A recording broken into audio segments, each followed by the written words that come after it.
The woman stepping off the stagecoach in Veta, Colorado, had eyes that had seen too much suffering, and when the wind caught her threadbare shawl, she winced in a way that spoke of pain deeper than the August heat of 1878 could account for. Preston Kincaid watched from the porch of the general store, his weathered hand still wrapped around the reins he'd been mending, his dark eyes tracking the stranger with the kind of attention a man learned when he'd spent 15 years working cattle and reading the land. He was 33 years old, broad-shouldered from honest work, with sun-darkened skin and hair the color of prairie wheat that needed cutting. He hadn't been expecting anyone on today's stage, certainly not a woman who moved like every step cost her something precious. The stagecoach driver helped her down, and Preston saw the way she held herself rigid, saw the tight line of her mouth, and the pallor beneath the dust on her face. She carried one small carpet bag, worn at the corners, and wore a dress that had been mended more times than he could count from this distance. When she turned to survey the town, he caught sight of her face fully. She was young, maybe 25, with dark auburn hair pulled back severe from features that might have been pretty if they weren't drawn so tight with whatever burden she carried. "That's her, then," said Martha Chen from the doorway of the store, her voice low. Martha had come to Veta 10 years back with her late husband, had stayed after he died in a mining accident, and now ran the most successful business in town aside from the saloon. Felicity Kershaw, the mail-order bride Hank Dawson sent for before he passed. Preston's jaw tightened. Hank Dawson had died 3 weeks ago when his horse threw him into a ravine. The letter telling the bride not to come must not have reached her in time. Someone needs to tell her. "Reckon that someone is you, Preston. You're the one who's been managing Hank's affairs since he had no family." Martha's voice was kind but firm. "Besides, you're the only bachelor in town with means enough to help her get back east if that is what she wants." Preston set down the reins and stood, brushing dust from his pants. He didn't relish this task, but Martha was right. He stepped off the porch, his boots stirring up small clouds in the dry street, as he crossed to where Felicity Kershaw stood looking lost and alone. "Miss Kershaw?" His voice came out rougher than he intended, and he cleared his throat. "I'm Preston Kincaid." She turned those eyes on him, and up close he saw they were the color of honey in sunlight, flecked with gold and green. There were shadows underneath them, the kind that came from too many sleepless nights. "Mr. Kincaid, I'm looking for Hank Dawson. I was told his property was north of town, but the driver said I should inquire here first." Preston removed his hat, holding it in both hands. "Miss Kershaw, I'm afraid I have difficult news. Hank Dawson passed away 3 weeks back. Riding accident. We sent a telegram, but I suppose it didn't reach you in time." The color drained from her face, and for a moment he thought she might faint. She swayed, and he reached out instinctively to steady her elbow. She flinched from his touch so violently that he pulled back immediately, but not before he'd seen the flash of pain that crossed her features. "I see," she said, and her voice was barely above a whisper. Then, stronger, "I received no telegram. I left Philadelphia 2 weeks ago." "I'm sorry you came all this way for nothing. The town can arrange your passage back if that is what you want." Something shifted in her expression, a hardening that reminded him of how the mountains looked right before a storm. "I cannot go back to Philadelphia." The finality in her voice told him more than her words did. She wasn't just unwilling to return. She was unable, or perhaps afraid to. Preston studied her more carefully, noting the way she held herself, the tension in her shoulders, the fact that even standing still seemed to cause her discomfort. "Well then," he said slowly, thinking through the limited options, "Martha Chen runs the general store here. She might have work for you, and there's a room above the store that's been empty since her daughter married and moved to Denver. It isn't much, but it's clean and dry." "I would be grateful for any employment," Felicity said, and he heard the truth in it. Whatever had brought her west, she was desperate enough to make it work, despite the death of her intended husband. Martha, who had been watching from the porch, came down to join them. "Come on inside, dear. You look like you need water and shade. We can discuss the particulars once you have had a chance to recover from your journey." Felicity followed Martha into the store, and Preston watched them go. Something about the woman troubled him, beyond the obvious tragedy of her situation. There was a brittle quality to her, like she might shatter if handled wrong. He'd seen horses with that look, the ones that had been broken cruel rather than trained gentle. The thought made something dark and angry stir in his chest. He collected his mended reins and headed back to his ranch 2 miles north of town. The Kincaid spread wasn't the biggest in the territory, but it was his, paid for with his own sweat and blood. He ran 300 head of cattle and bred horses that were known throughout Colorado for their temperament and endurance. He had 2 hands who worked for him, Miguel Rodriguez and his son Carlos, both good men who knew cattle and horses better than most. That evening, as he sat on his porch watching the sun paint the Sangre de Cristo Mountains purple and gold, Preston couldn't get Felicity Kershaw out of his mind. The way she'd flinched from his touch, the pain in her eyes, the rigid way she held herself. Something had happened to her, something bad, and she'd fled all the way from Philadelphia to escape it. 3 days passed before he saw her again. He'd come into town for supplies and found her behind the counter of the general store measuring out flour for old Pete Morrison. She wore a different dress now, still plain but cleaner, and her hair was pinned up in a way that looked less severe. When she smiled at something Pete said, Preston saw what she might look like without the weight she carried, and the sight hit him unexpected and hard. "Preston," Martha called from the back room, "can you help me move these crates? Carlos was supposed to come by yesterday, but his mother took ill." "Rosa's sick?" Preston frowned, already moving toward the storeroom. "I didn't know. Is it serious?" "Just a fever, but you know how she is. Won't rest unless someone makes her." Preston spent the next hour helping Martha reorganize her storeroom, moving the heavy crates and sacks that a woman her age shouldn't be lifting alone. When he emerged, dusty and sweating despite the relatively cool morning, he found Felicity sweeping the front porch. She moved carefully, he noticed, with economy of motion that spoke of pain being managed rather than absent.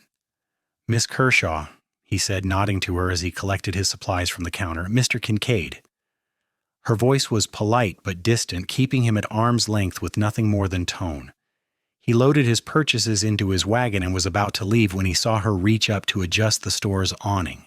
The movement pulled her dress tight across her back, and he saw her face go white, saw her bite her lip hard enough to draw blood. Without thinking, he crossed back to the porch. "Let me get that," he said, reaching past her to secure the awning properly. This close, he could smell lavender soap, and beneath it something else, something medicinal. Carbolic acid, maybe, or witch hazel. The kind of things you use to clean wounds. "Thank you," she said stiffly, stepping back from him the moment he was done. Preston climbed into his wagon and drove home, but his mind stayed on that glimpse of pain, on the medicinal smell, on the way she moved like something hurt deep. He knew he should leave it alone. She was a stranger, her troubles were her own, and he had no right to pry. But that evening he found himself digging through the chest where he kept his mother's things, pulling out the jar of salve she'd made from comfrey and yarrow, the one that had helped when he'd been dragged by a horse and torn up his back something fierce. The next Sunday, after church services in the small whitewash building that served Veta's faithful, Preston approached Martha. "How is Miss Kershaw settling in?" Martha gave him a look that suggested she saw right through him. "Well enough, considering. She works hard, never complains, keeps to herself mostly. Why do you ask?" "Just being neighborly." "Preston Kincaid, you have never been just neighborly a day in your life unless you had good reason." But Martha's eyes were kind. "She doesn't talk about where she came from or why she left. I don't press, but I've seen her wince when she thinks nobody's watching. And the first night she stayed above the store, I heard her crying. Not loud, mind you. The kind of crying a person does when they're trying to stay quiet about it." Preston's hands tightened on his hat. "She's hurt. Her back, I think." "I thought the same, but she won't accept help. Won't admit to anything being wrong. I offered to have Doc Campbell look at her, but she refused so quick and firm I haven't brought it up again." Preston thanked Martha and headed home, but the conversation stayed with him. That night he lay in his bed staring at the ceiling, thinking about a young woman too proud or too afraid to ask for help, living with pain that made her bite her lip bloody. His mother would have known what to do. Sarah Kincaid had been the kind of woman who saw need and met it without making a fuss, who helped without waiting to be asked. She'd died when Preston was 19, and he still missed her steady presence, her quiet wisdom. By morning, he'd made up his mind. He drove into town midweek when he knew Martha would be at the church helping with the charity committee. Felicity was alone in the store, reorganizing the shelves. She turned when the bell above the door chimed, and he saw her force a smile. "Mr. Kincaid, what can I help you with today?" "Actually, I was hoping I could help you with something." He set the jar of salve on the counter.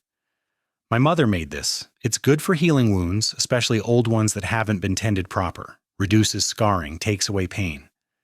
Felicity stared at the jar like it might bite her. "I don't need that."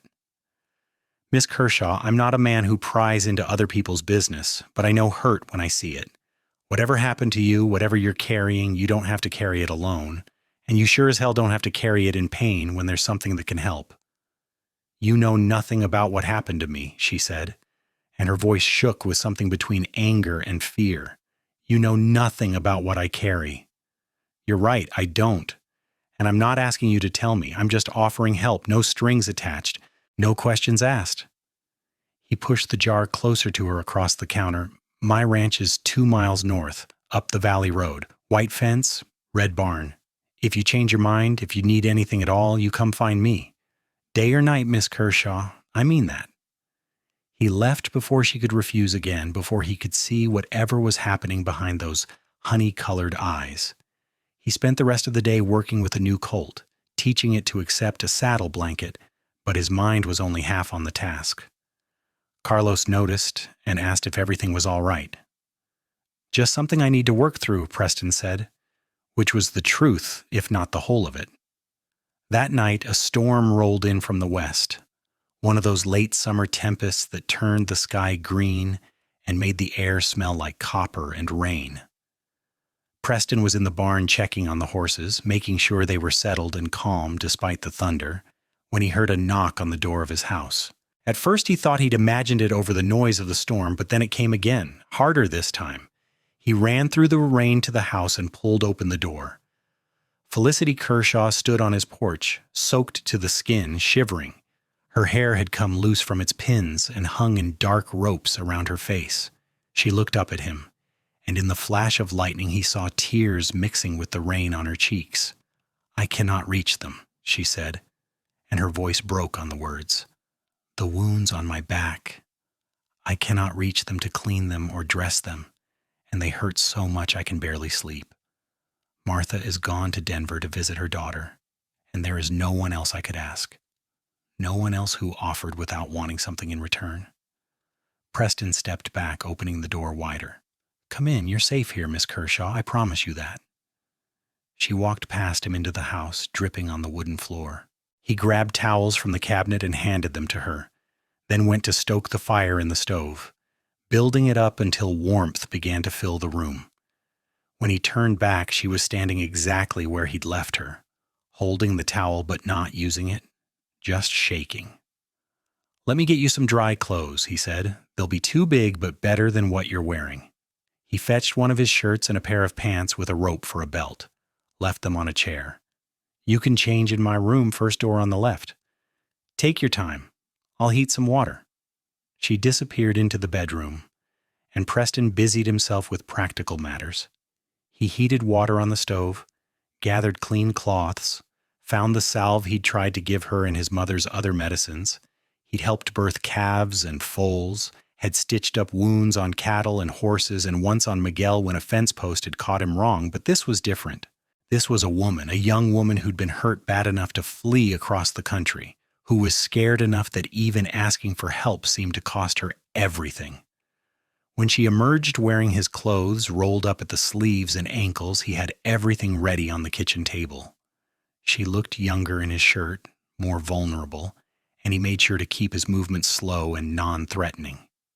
"Sit here," he said, gesturing to the chair he'd positioned near the lamp. You'll need to remove the shirt so I can see what we're working with." For a moment he thought she might bolt. Then she nodded once sharp. "Turn around first, please." He turned his back, heard the whisper of fabric, heard her sharp intake of breath as the material pulled free from whatever wounds she carried. "You can look now," she said finally, and her voice was small. Preston turned and felt rage rise in him so swift and hot he had to lock his jaw against the curses that wanted out. Her back was a map of old pain, scarred tissue crisscrossing the pale skin from her shoulders to her waist. Some of the scars were old, long healed into white lines, but others were newer, still pink and raised. And there, along her right shoulder blade and down her ribs, were wounds that hadn't healed at all. Angry red streaks radiated from them, the tissue weeping and inflamed. Someone had hurt her badly and repeatedly, and then she'd been unable or unwilling to seek proper treatment. "How long have these been infected?" His voice came out rougher than he intended, and he saw her shoulders tense. "A few weeks, since before I left Philadelphia.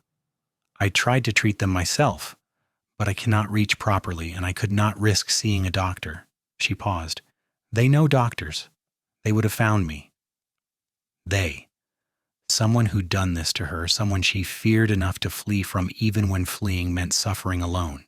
Preston drew in a slow breath, forcing the anger down, forcing himself to focus on what he could control. He couldn't change what had been done, but he could help her now. "This is going to hurt," he said quietly, dipping a cloth in the warm water. "I'm sorry, but there's infection here that needs cleaning. I'll be as gentle as I can." "I know hurt," she said, and there was something like bitter humor in her voice. "Do what you need to do." He worked carefully, cleaning the infected wounds with the warm water first, then using diluted carbolic acid to kill the infection. She didn't make a sound, but he saw her hands grip the seat of the chair until her knuckles went white, saw the rigid line of her spine, the way she held her breath against the pain. When the wounds were clean, he applied his mother's salve with gentle fingers, then bandaged them with clean cloth. "The salve needs to be reapplied twice a day," he said, sitting back finally, "morning and night. And these bandages need to be changed daily until the infection is gone. You can't reach them yourself, and you shouldn't be trying. You'll stay here until you're healed." "I cannot stay here. It wouldn't be proper. People would talk." "Let them talk. Martha's gone for another week, and you'll be healed enough to tend yourself by then. As for propriety, I'll sleep in the barn. You take the house." "I will not put you out of your own home." Preston stood and began cleaning up the supplies, giving himself something to do with his hands. "Miss Kershaw, somebody hurt you bad enough that you fled across the country to marry a stranger. You're in pain, and you're infected, and you're scared. Right now, propriety is the least of our concerns. What matters is getting you well. We can worry about the rest after." She was quiet for a long moment. Then, so soft he almost didn't hear it. "Why are you doing this? You don't know me. You owe me nothing." He looked at her then, really looked at her. Even wearing his too big clothes, even with her back a mess of scars and infection, there was something strong in her, something that hadn't been broken despite someone's best efforts to break it. "Because you asked for help. Because you needed it. That's reason enough." Thunder rumbled overhead, and the rain hammered harder against the roof. Preston showed her to his bedroom, made sure she had everything she needed, then grabbed a blanket and headed for the barn.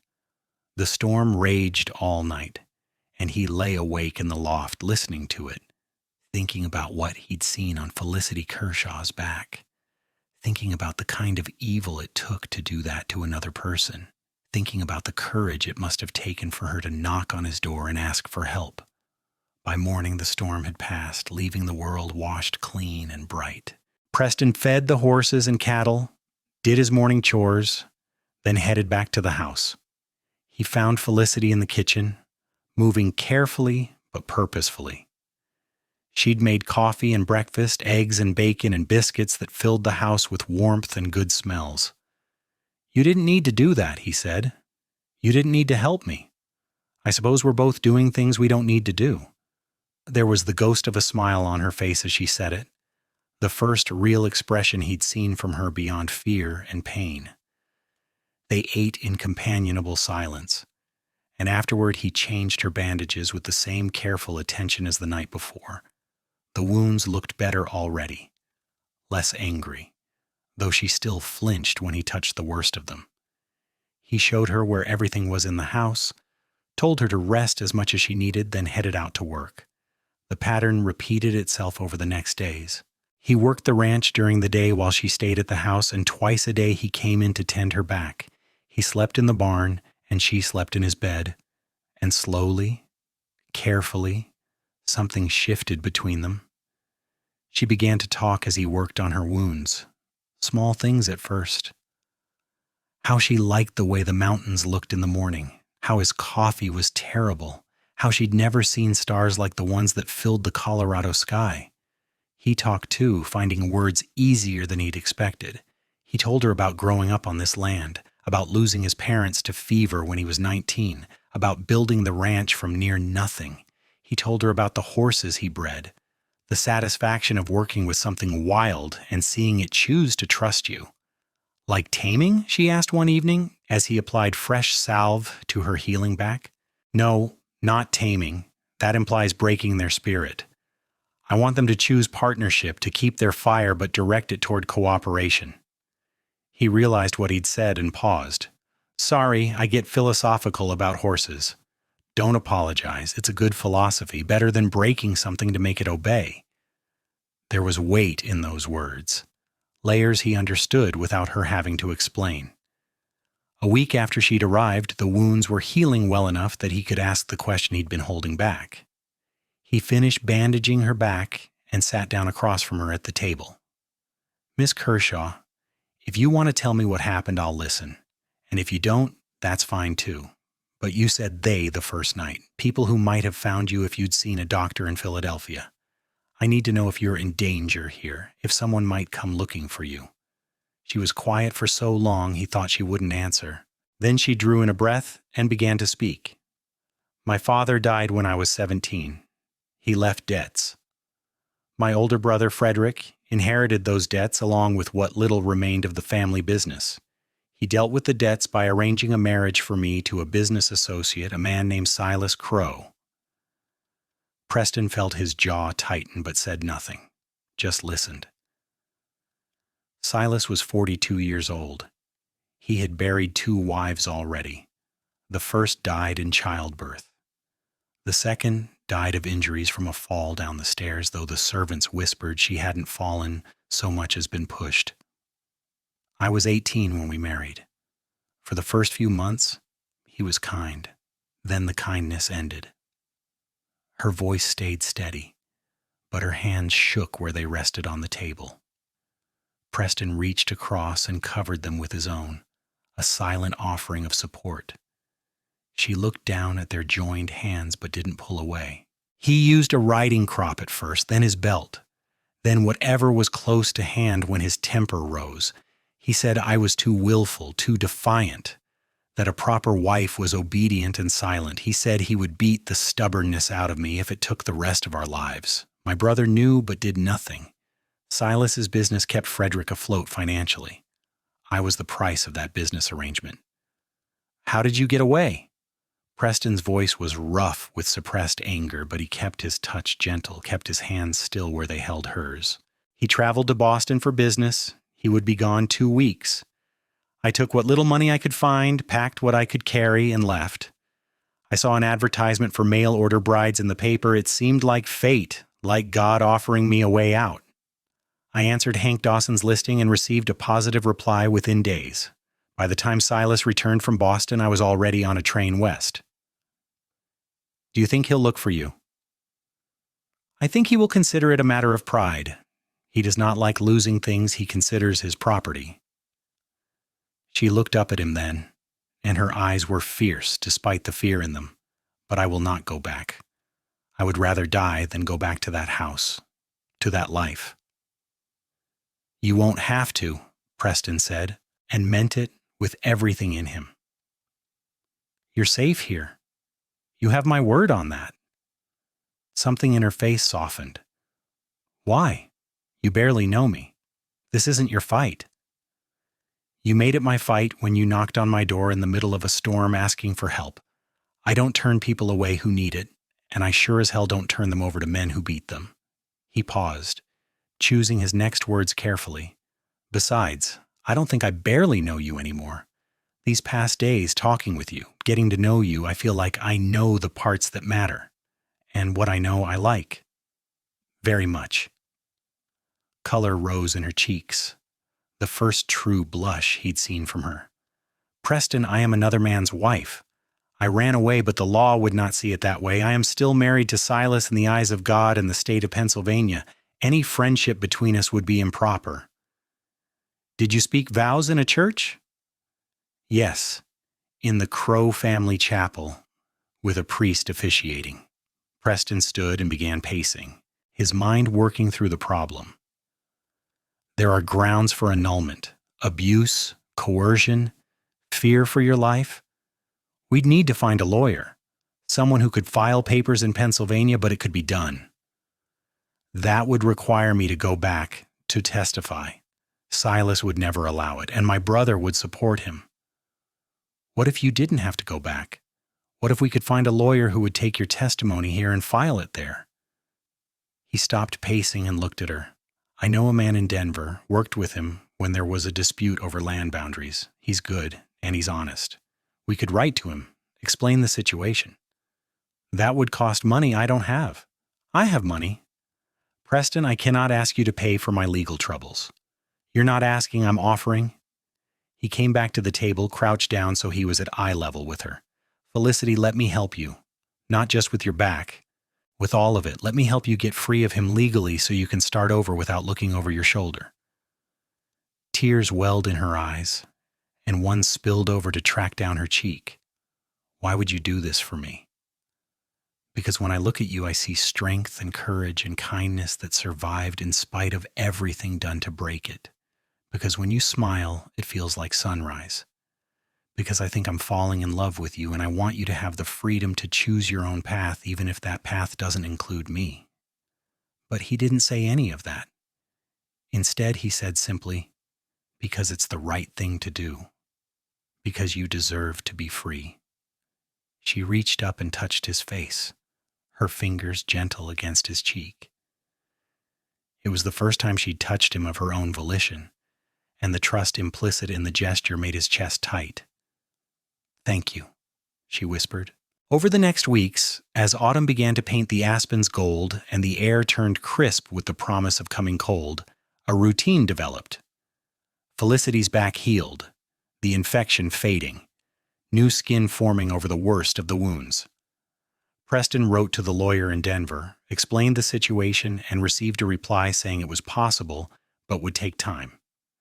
Papers needed to be filed, claims substantiated, and given the distances involved and the mail being what it was, it could take months. Martha returned from Denver and learned what had transpired. True to her nature, she neither judged nor gossiped, but she did insist that Felicity come back to work at the store. You'll need your own income, your own independence, Martha said firmly. Preston's help is generous, but a woman needs to be able to stand on her own feet. Felicity agreed, though Preston saw the reluctance in her eyes as she moved back to the room above the store. They settled into a new pattern then. She worked at the store during the day, and he found reasons to come into town more often than strictly necessary. He'd stop by for supplies, stay to help move something heavy, linger to talk. In the evenings, he'd escort her back to her room, and they'd sit on the stairs outside and talk as the stars came out. He learned she loved books, that she'd read everything she could get her hands on despite her brother thinking education wasted on women. He learned she had a sharp wit and a sharper mind, that she could calculate sums faster than he could and had opinions on everything from cattle breeding to territorial politics. He learned she was terrified of small spaces, that thunderstorms made her flinch, that she couldn't bear to be touched without warning. She learned he was quieter than he seemed, that he thought deeply before he spoke, that he had strong opinions about fair treatment and equal dealings. She learned he loved this land with a fierceness that was almost spiritual, that he could gentle a wild horse with nothing but patience and time, that he made terrible coffee but excellent biscuits. She learned that beneath his rough exterior was a kindness that ran bone deep. One October evening, as they sat on the stairs watching the sunset paint the mountains purple, Felicity said, "I got a letter today from the lawyer in Denver. He says the annulment is proceeding. Silas is fighting it, of course, but the lawyer thinks the case is strong. It could still take months, but he's optimistic." "That's good news," Preston said, and tried to mean it purely. The truth was more complicated. He wanted her free of Silas Crow with everything in him. But freedom meant choice, and choice meant she might choose to go somewhere else, to build a life that didn't include a Colorado cowboy with calloused hands and few prospects beyond cattle and horses. "Preston."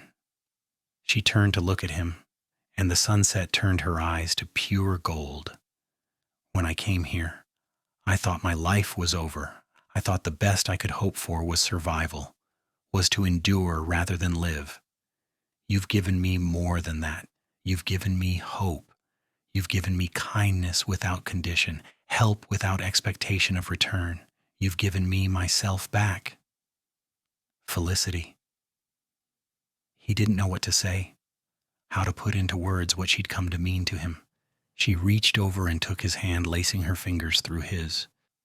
It was something they did now, this casual touch that had taken weeks to feel natural to her. "Let me finish. I need to say this before I lose my nerve. I know I'm still technically married. I know there are 100 reasons this is complicated, but I need you to know that when I think about the future, when I imagine what I want my life to be, you're in it. You're the center of it. These months with you, getting to know you, they've been the happiest of my life. And I know that's a low bar given what my life has been, but I don't mean it that way. I mean you make me happy in a way I didn't know was possible. You make me feel safe and valued and seen. You make me feel like I matter." Preston turned to face her fully, bringing his free hand up to cup her cheek. "You do matter. You matter so much I don't have words for it.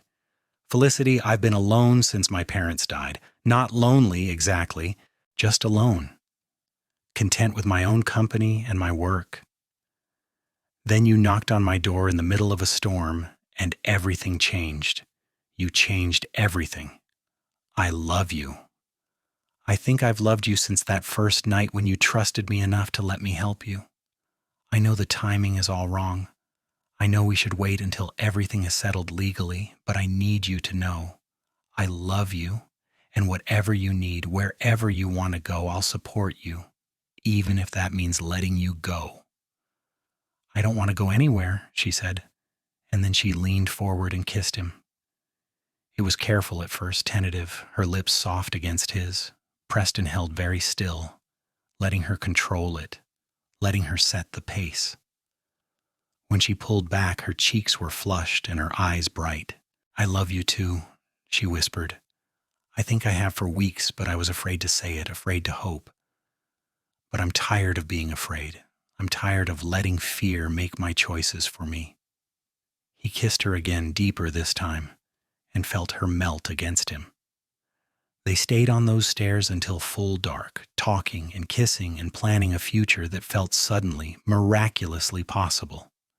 Winter came to Veta with snow that blanketed the valley in white and cold that bit deep.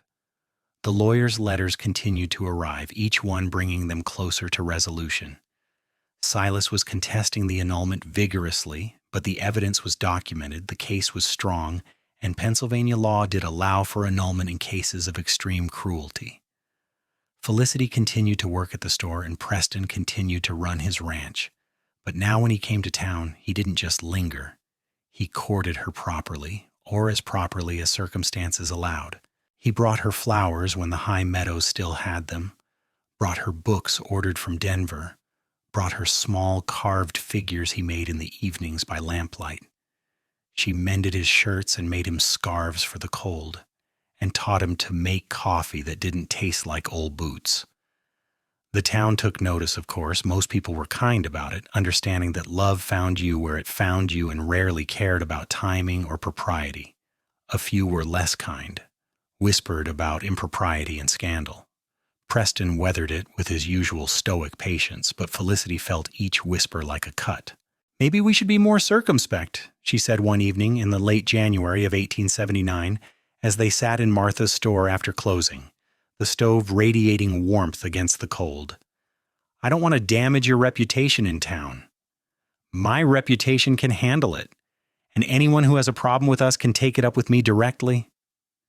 He pulled her closer, and she tucked herself against his side, a thing that had taken months for her to do comfortably. Besides, by spring the annulment should be final. Then we can be properly engaged, and the gossips will have to find something else to talk about. "Is that a proposal, Preston Kincaid?" "Not yet. When I propose, you'll know it. I plan to do it right." He kissed the top of her head. "But it's a promise. When you're free, when everything is settled, I'm going to ask you to marry me. Fair warning."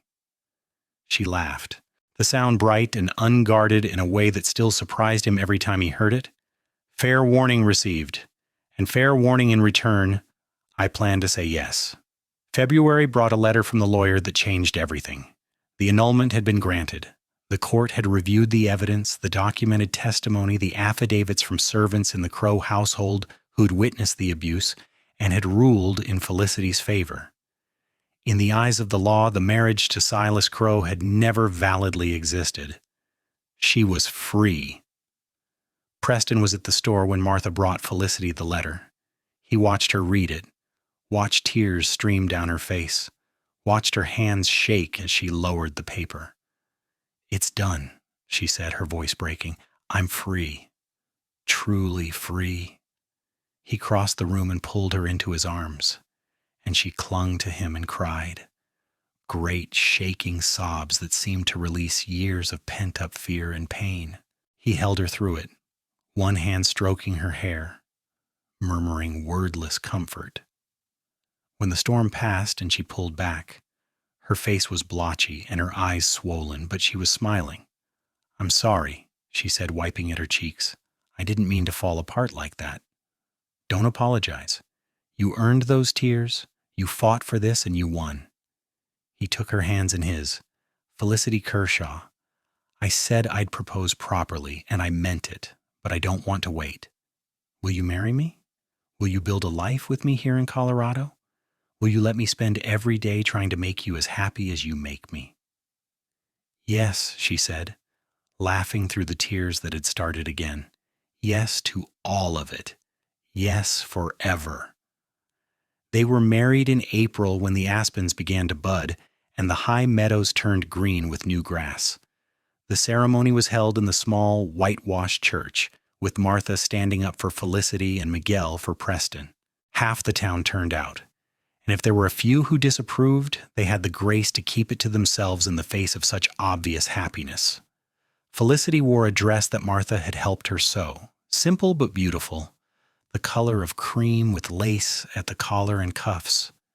Preston wore his best suit, the one he'd bought for his father's funeral and never thought he'd wear for something joyful. When the minister pronounced them husband and wife and Preston kissed his bride, the church erupted in applause. The celebration afterward was held at the ranch, tables set up in the yard, food brought by everyone in town. There was music and dancing, and Preston waltzed with his wife under the Colorado sky while their neighbors clapped and cheered. Felicity glowed with happiness, and Preston couldn't stop smiling, couldn't believe his luck. That night, after the last guest had left and they were finally alone, they stood on the porch of the house that was now hers as much as his. The stars were brilliant overhead, and somewhere in the distance a coyote called to its pack. "Happy?" he asked, his arm around her waist. "Happier than I knew was possible," she said. "Preston, I was so broken when I came here, so sure I'd never be whole again. But you were patient with me.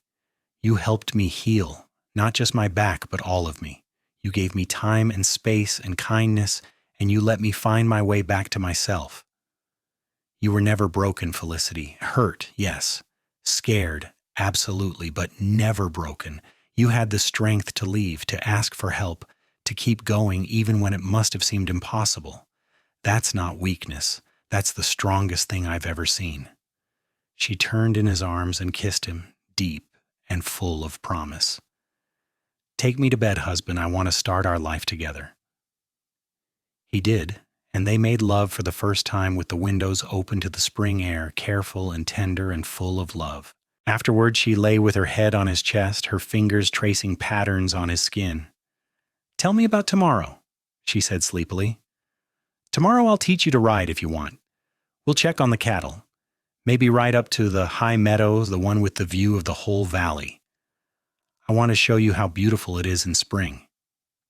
And after that? After that, we'll come home. We'll make dinner together. We'll sit on the porch and watch the sunset. We'll go to bed and wake up and do it all again. Sounds perfect, she murmured, already half asleep. It will be, he promised. Every day with you will be perfect. The years that followed proved him right, though perfect didn't mean easy. They worked hard, the ranch demanding constant attention and effort, but they worked together, true partners in every sense. Felicity took to ranch life with the same determination she brought to everything, learning to ride and rope, learning to read the weather and the land. She had a gift with the horses, the same gentle patience Preston used, and together they bred some of the finest stock in Colorado. In the spring of 1880, Felicity discovered she was pregnant. Preston was overjoyed, though worry tempered the joy. He remembered what she'd said about Silas's first wife dying in childbirth, saw the fear in Felicity's eyes even as she smiled. I won't let anything happen to you, he promised, holding her close. We'll get the best doctor. Do everything right. I know, she said, but he heard the tremor in her voice. He stayed close throughout the pregnancy, attentive without being smothering, supportive without being overbearing. When her back ached from the weight she carried, he rubbed it with the same gentle care he'd used that first night. When she had cravings strange and sudden, he rode to town to fetch whatever she needed. When she was frightened, he held her and reminded her she was strong, she was brave, she could do anything. Good. In December, with snow falling soft outside and the house warm from the fire, Felicity went into labor. Preston sent Carlos racing for the doctor while he stayed with his wife, holding her hand, wiping her brow, talking her through the contractions. The doctor arrived and took over, but Preston didn't leave. He stayed right there, steady and present, just as he'd been from the beginning. After 18 hours of labor, their son was born. He came into the world squalling and healthy, with his mother's auburn hair and his father's dark eyes. Felicity wept when they laid him in her arms, and Preston wept too, overcome by the miracle of this new life they'd created together. They named him Samuel, after Preston's father, and called him Sam. He was a healthy, happy baby who grew into a curious toddler and then a bright child. 2 years later, a daughter joined him, a little girl they named Catherine after Felicity's mother. She had her father's temperament, steady and calm, and her mother's sharp mind. The ranch prospered as the years passed. Preston and Felicity built it into something substantial, known throughout Colorado and beyond for quality horses and cattle. They hired more hands as the operation grew, treated them fairly, paid them well. Miguel and Carlos stayed on, became as much family as employees. Miguel's grandchildren played with Sam and Catherine, learning to ride on gentle ponies, growing up together on the land. Felicity's scars faded over time, became thin white lines that Preston traced with gentle fingers on quiet mornings. They were a part of her history, a reminder of what she'd survived, but they no longer defined her. She was strong now, confident, sure of her place in the world. She was a rancher, a mother, a wife. She was loved and valued and safe. On their 10th anniversary, Preston took her riding up to the high meadow he'd promised to show her that first night they'd spent as husband and wife.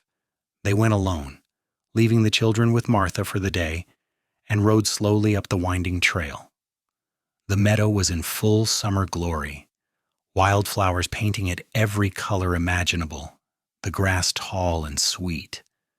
They dismounted and stood looking out over the valley, at the ranch spread below them, the town of Veta beyond it, the mountains rising on all sides.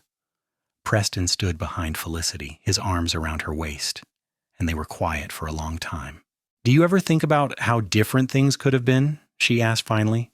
"If Hank Dawson hadn't died, if you hadn't been there that day, if I'd gone back to Philadelphia?" "I try not to. Those thoughts lead nowhere good." He kissed the top of her head. "I'd rather think about how things are, how lucky I am that you knocked on my door that stormy night, how grateful I am that you trusted me with your pain, with your heart, with your life." She turned in his arms to face him. At 35, she was more beautiful than she'd been at 25.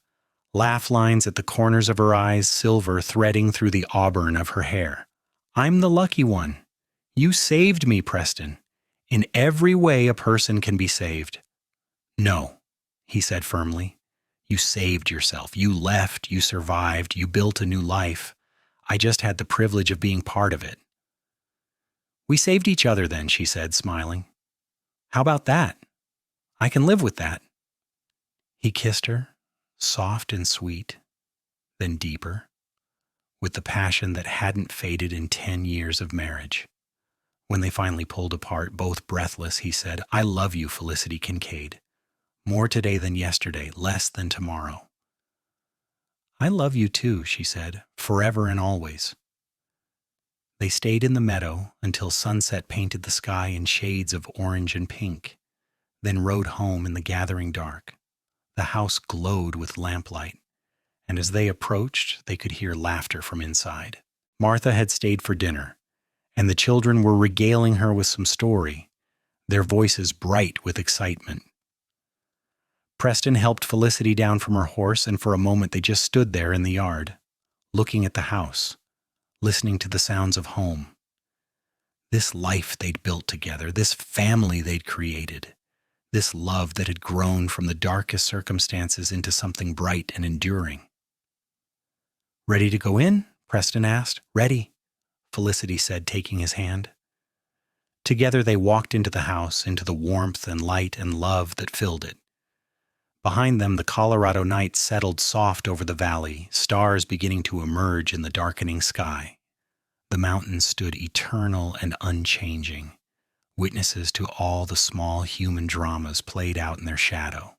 And on the Kincaid ranch, two people who'd found each other against all odds sat down to dinner with their children, grateful for every moment, for every day, for the love that had healed them both and made them whole. The years continued to pass with the steady rhythm of ranch life. Sam grew tall and strong, learned everything his father could teach him about horses and cattle and the land. At 18, he was as much a partner as a son, working the ranch with skill and dedication. Catherine, at 16, had inherited her mother's head for numbers and ran the business side of the operation, keeping books and managing sales with efficiency that impressed everyone who dealt with the Kincaid ranch. In the summer of 1895, when Preston was 50 and Felicity was 47, they sat on the porch one evening watching the sunset. It was a ritual they'd never abandoned, this quiet time together at the end of each day. Sam was in the barn dealing with a mare about to foal, and Catherine was inside finishing up the month's accounts. "Do you remember the first time we sat here together?" Preston asked, his hand finding hers automatically. "The night after you dressed my wounds. How could I forget? I was so scared, so certain I'd never be safe again, and you promised me I would be." She squeezed his hand. "You kept that promise. Every single day for 17 years, you've kept it. It wasn't a hard promise to keep. Loving you has been the easiest thing I've ever done." She laughed, the sound as bright as it had been when she was 25. "Liar. I was difficult and stubborn and scared of my own shadow." "You were healing. There's a difference." He pulled her closer, and she leaned against him the way she had 1,000 times before. "Besides, stubborn I can work with. I train horses, remember? Stubborn just means spirited." They sat in comfortable silence as the sun sank behind the mountains, painting the sky in shades of purple and gold. From the barn came Sam's voice, calm and encouraging, talking to the laboring mare. From inside came the scratch of Catherine's pen and the soft sound of her humming as she worked. "We did good," Felicity said softly. "With them, with this place, with everything." "We did," Preston agreed. "Better than I ever dreamed possible." In 1897, Sam married a school teacher named Emma who'd come to Veta from Kansas. She was smart and kind, and she loved Sam with the kind of steady devotion that reminded Preston of his own marriage. They built a house on the eastern section of the ranch, close enough to be part of things, but far enough to have their own space. The following year, Emma gave birth to a boy they named Preston, after his grandfather, and Felicity cried when they told her. Catherine met a young lawyer in Denver when she went to handle some business for the ranch. His name was David Mitchell, and he was taken immediately by the sharp-minded rancher's daughter who could argue contract law with the best of them. They courted for a year, and Preston learned to like the young man who treated his daughter as an equal partner rather than a prize to be won. They married in the spring of 1899, and while Catherine moved to Denver, she stayed intimately involved in the ranch's business operations, traveling back frequently with her husband in tow. Preston and Felicity watched their children build their own lives and families with the satisfaction of a job well done. They continued to run the ranch together, though they gradually ceded more responsibility to Sam as the years passed. They were in their 50s now, still strong but mindful that time marched on regardless. One evening in the fall of 1902, as they sat on their porch watching the aspens turn gold, Felicity said, "Do you ever regret it? Any of it? The life we built here is good, but it's been hard work. We could have had an easier path." Preston considered the question seriously, as he considered all her questions. "No, not for a second. This life with you, building something with my own hands, raising our children, watching them grow and start families of their own, there's nothing I'd trade it for." "You?" "Never," she said firmly.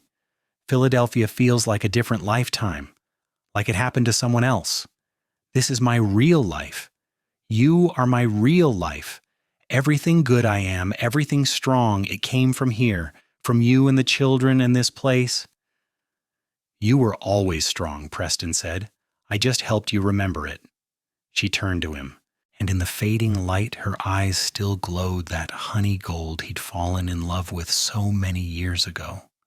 "We should renew our vows for our 25th anniversary next April. Gather everyone together. Make it a real celebration." "I'd like that," Preston said, already planning it in his head. "We'll do it right. Big party, everyone from town, all the family, the whole thing." They did exactly that. In April of 1903, with spring just beginning to green up the valley, Preston and Felicity Kincaid stood once more in the whitewashed church in Veta and renewed their wedding vows. Their children stood with them, Sam and Catherine now grown with families of their own.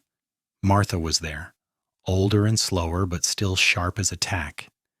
Miguel and Carlos were there with their extended families. Half the territory seemed to have turned out people who'd bought horses from the Kincaids, done business with them, or simply knew them as good neighbors and fair dealers.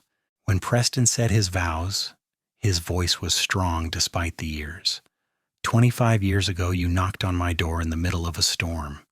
You were hurt and scared and brave beyond measure. You let me help you heal, and in doing so, you healed me too. You've made every day of the last 25 years better than I deserved.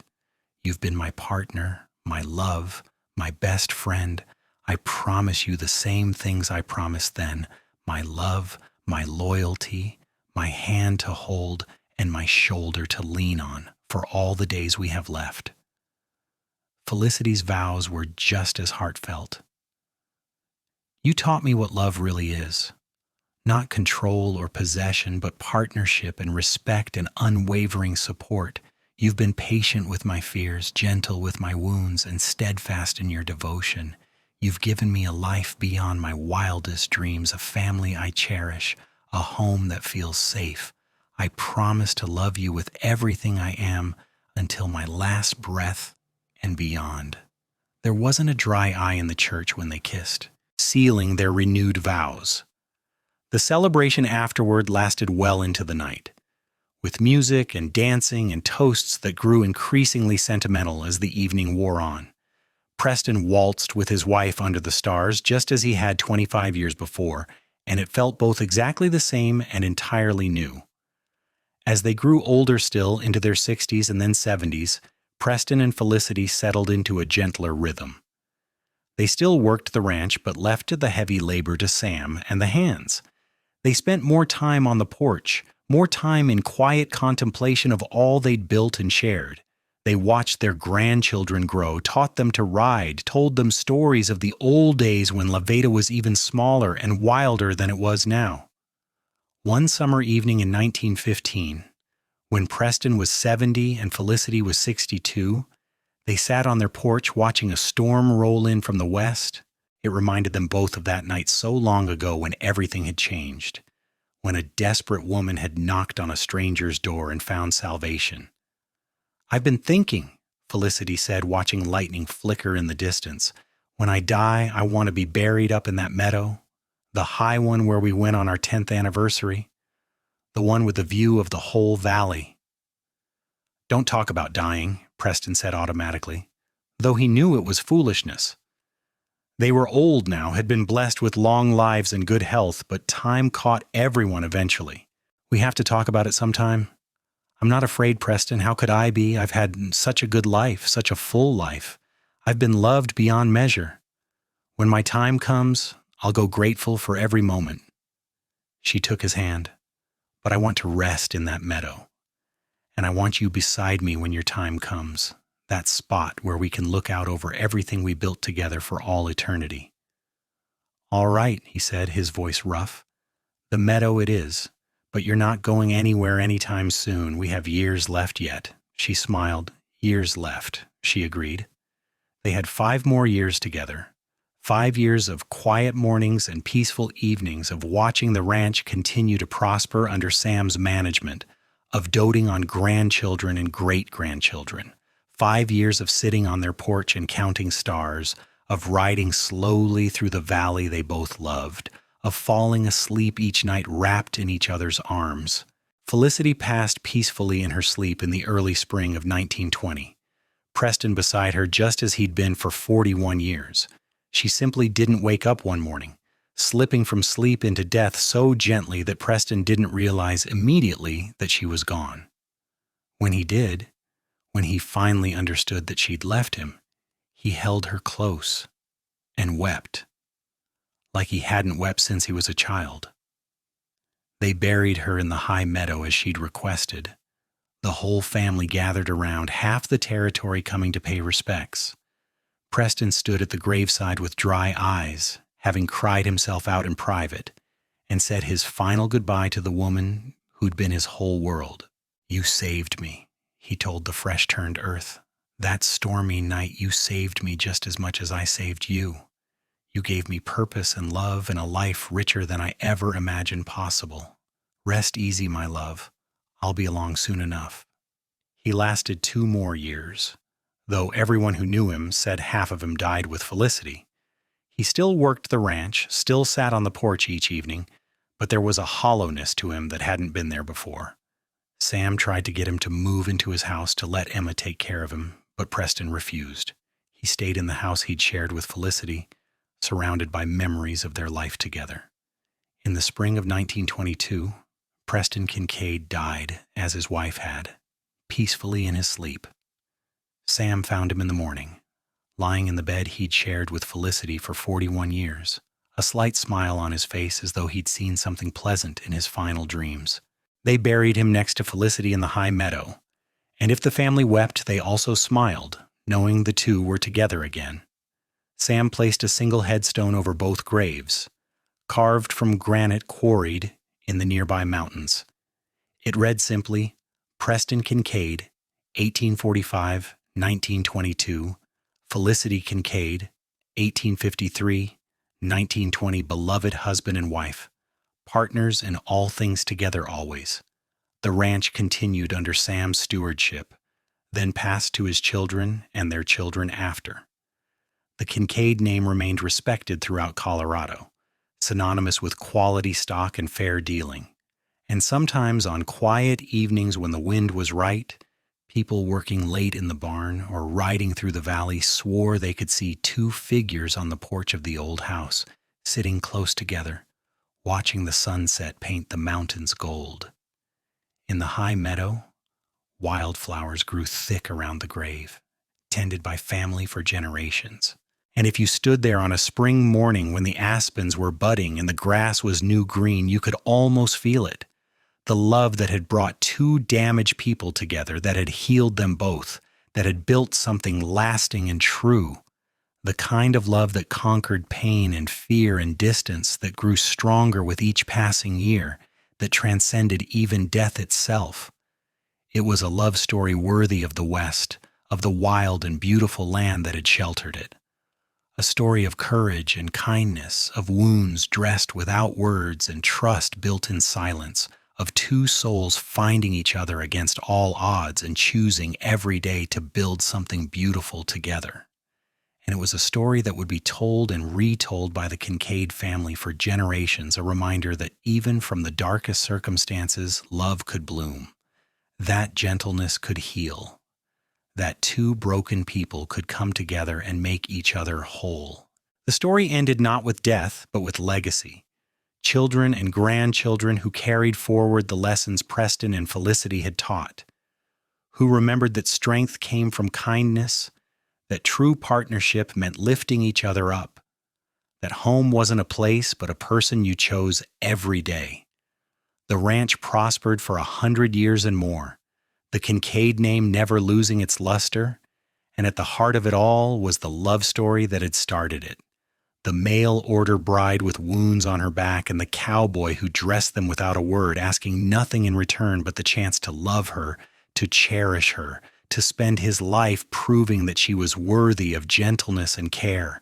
And if that wasn't a happy ending, if that wasn't everything a love story should be, then nothing was.